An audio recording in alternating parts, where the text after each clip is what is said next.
नमस्ते दोस्तों, आज की वीडियो में हम समझने वाले हैं कि सीमांकन की सही प्रक्रिया क्या है। अर्थात कई बार क्या होता है दोस्तों कि लोगों के द्वारा सीमांकन का आवेदन दे दिया जाता है और आनन फानन में सीमांकन करवा लिया जाता है और उसके आधार पर धारा 250 का केस लगा दिया जाता है। लेकिन बाद में जब वह केस चलता है तो लोगों को कई प्रकार की परेशानी आती है और कई बार केस खारिज हो जाता है या वह सीमांकन जो है वह खारिज हो जाता है। तो सीमांकन की सही प्रक्रिया क्या है, उसको आज की वीडियो में हम समझने वाले हैं। कौन सी धारा में इसके प्रावधान दिए गए और किस प्रकार के प्रावधान इसमें दिए गए, वह सारी बातें इस वीडियो में हम समझने वाले हैं। तो मेरा आपसे निवेदन है कि आप वीडियो को लाइक कर दें और चैनल को सब्सक्राइब कर दें। तो सबसे पहले हम समझेंगे कि सीमांकन की प्रक्रिया के प्रावधान कौन सी धारा में है। तो सीमांकन की प्रक्रिया के जो प्रावधान दिए गए हैं वो मध्य प्रदेश भू राजस्व संहिता अर्थात MPLRC की धारा 129 में दिए गए हैं। तो 129 की उपधारा 1 जो है वह क्या कहती है? मध्य प्रदेश भू राजस्व संहिता की धारा 129 की उपधारा 1 जो है वह कहती है, जिसको मैंने यहाँ पर सार गर्भित लिखा है, संक्षिप्त में लिखा है, वह कहती है कि तहसीलदार किसी पक्षकार के आवेदन पर RI पटवारी को सीमांकन हेतु नियुक्त कर सकेगा।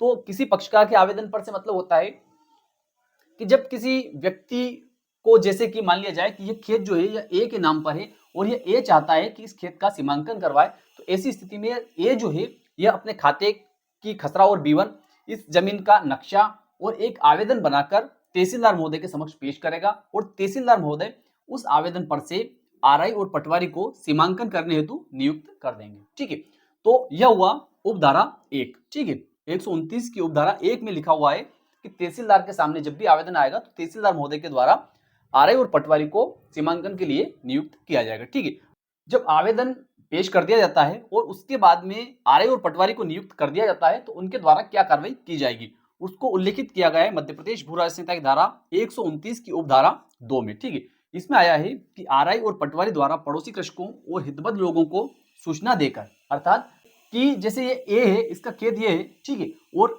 ये B, C, D और E जो है ये इसके पड़ोसी कृषक है, तो इन लोगों को भी सूचना पत्र दिया जाएगा कि अमुक अमुक दिनांक को इस खेत का सीमांकन होना है, इसलिए आप वहां पर उपस्थित रहें। ठीक है, इसके बाद में एक शब्द और आया है, हितबद्ध लोगों को सूचना देकर। ठीक है, तो हितबद्ध लोगों का मतलब होता है कि अगर इस खेत पर, ए के खेत पर इस ए का कब्जा नहीं है, बी का नहीं है, सी का नहीं है, डी का और नहीं है और ई का भी नहीं है, लेकिन इस खेत पर अगर एफ का कब्जा है इस खेत पर, तो ऐसी स्थिति में इस एफ को भी सूचना पत्र देना जरूरी है। ठीक है, उसके बाद में क्या होगा कि सीमा चिन्ह निर्मित करेंगे। ठीक है, सीमा चिन्ह निर्मित करेंगे से मतलब होता है कि इस खेत का जो नक्शा है या इस खेत की बाउंड्री जो है वह कहां तक है, जैसे कि यहां तक है, यहां तक है, यहां तक है, यहां तक है। ठीक है, तो इस प्रकार से उस खेत का सीमांकन करके वहां पर सीमा चिन्ह निर्मित किए जाएंगे, अर्थात वहां पर निशान लगाए जाएंगे कि इस ए व्यक्ति का जो खेत है इसकी सीमाएं यहां तक है। ठीक है, तो इस प्रकार से वहां पर सीमा चिन्ह लगाए जाएंगे। ठीक है, इसके बाद में क्या होगा,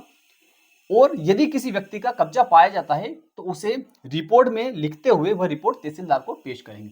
अर्थात जैसे कि अगर इस खेत पर, इस ए के खेत पर अगर इस एफ का कब्जा पाया जाता है तो उस रिपोर्ट में लिखा जाएगा कि इस खेत पर का सीमांकन किया गया और उस खेत पर इस एफ का कब्जा पाया गया। या फिर यदि इस बी का जो है इस भाग पर कब्जा पाया जाता है, इस भाग पर जो है कब्जा पाया जाता है, तो ऐसे उस रिपोर्ट में लिखा जाएगा कि यहां से यहां तक, इस भाग से इस भाग तक, इस भाग से इस भाग तक और इस भाग से इस भाग तक और इस भाग से इस भाग तक इस ए के खेत पर इस बी का कब्जा पाया गया। ठीक है, इस प्रकार से उसे रिपोर्ट में लिखते हुए वह रिपोर्ट तहसीलदार को पेश करेंगे। उस रिपोर्ट को तहसीलदार महोदय के समक्ष पेश किया जाएगा। ये सारी बातें आती है मध्य प्रदेश भू राजस्व संहिता की धारा 129 की उपधारा 2 के तहत। ठीक है, अब इसके बाद में उपधारा 3 क्या कहती है उसको भी थोड़ा सा समझ लेते हैं। तो देखिए, मध्य प्रदेश भू राजस्व संहिता की धारा 129 की उपधारा 3 जो है वह कहती है सीमांकन मशीन के माध्यम से भी कर सकते हैं। ठीक है, जो RI पटवारी जो है अगर ये किसी मशीन का उपयोग करना चाहते हैं तो सीमांकन के दौरान किसी मशीन के माध्यम से भी सीमांकन